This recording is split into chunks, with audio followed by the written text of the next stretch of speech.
Today we're going to be talking about stress and how it can negatively affect a person's health. How many of you have experienced stress in your lives? Most people experience it every day, but it can be managed and coped with using proper coping techniques, because if not, it can negatively affect your health.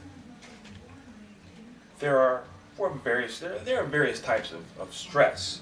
There's acute stress, chronic stress, anticipatory stress, and there's frustration. Acute stress is stress that happens, it's threatening, of course, and that's one of the main factors of stress, is threatening, but acute stress happens for a relatively short period of time. For example, a person receives a bad grade on an exam. The grade comes, you receive it back, you see it, it's a bad grade, but there is a stressful moment that you feel, I didn't get the grade that I wanted. This is a low grade, but it comes and goes. Another one might be being yelled at while driving on a highway, for example. You're driving down the highway and a person wants $1. You don't have $1, they get mad, they curse you out, they make obscene gestures, but it's very short-lived. You drive down the highway, you forget about that person. That's still stressful, but it was just a short period of time. Chronic stress would be the same. Chronic stress is threatening, but it is for a longer duration of time. It definitely does not have any set time limit. It can go for a long time, but it's not short at all. For example, credit card debt would be an example of chronic stress. You're stressing paying it. You're stressing using the credit. You're stressing the interest on the credit, and it's ongoing and there's no end in sight. That type of stress is something that plays on a person daily. Anticipatory stress. These are threats that are future threats, such as, I haven't been studying all semester long. I might get a bad grade on the midterm or the final. My wife or girlfriend may break up with me. None of these things have happened yet, but we're anticipating them happening. In fact, we are being stressed out, our heart rates are elevated, our stomachs hurt, we can't sleep for something that has not even happened yet. That's anticipatory stress. Now, the physical effects of stress. You'd be amazed, but the normal thought would be high blood pressure. And it's true, heart disease, gastrointestinal disease, cancer, arthritis, and even impaired work performance.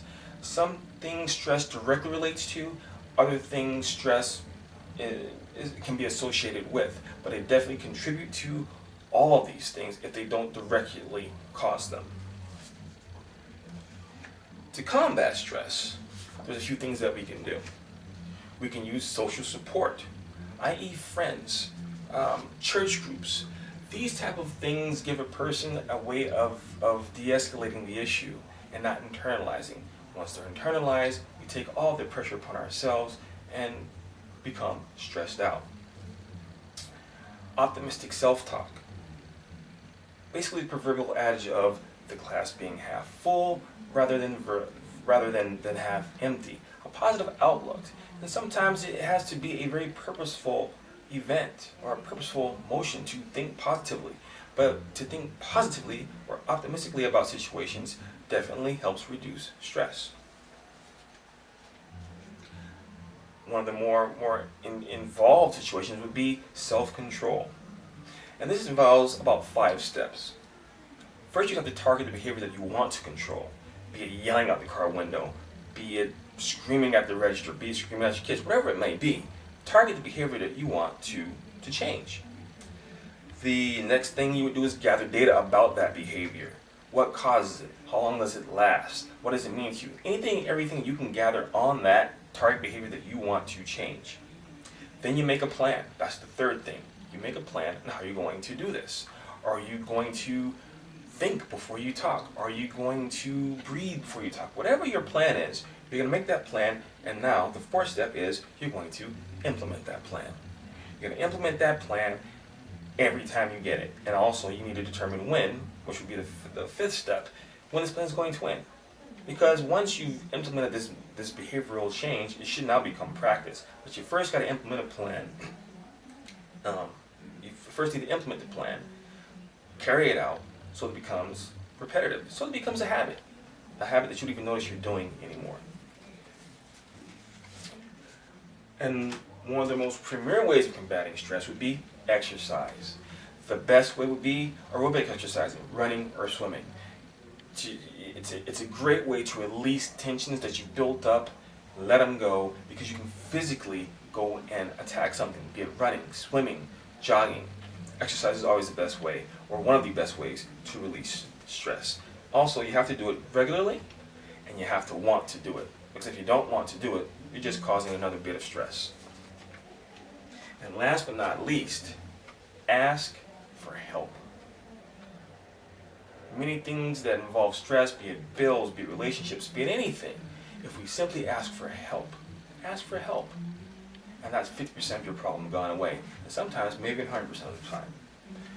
In conclusion, stress can affect your health. It can affect your heart. It can affect your gastrointestinal system. It can affect arthritis. It can affect cancer. It can affect anything health-wise. It can affect your job. It can affect the way you perform your job. It can impair your performance. But there are methods to combat it. Optimistic outlooks, positive self-talk, exercise, asking for help, and modifying your own behavior. Doing those things, and you might be able to combat stress a little bit better, and also increase your health and decrease any negative aspects that stress has brought into your body and or mind.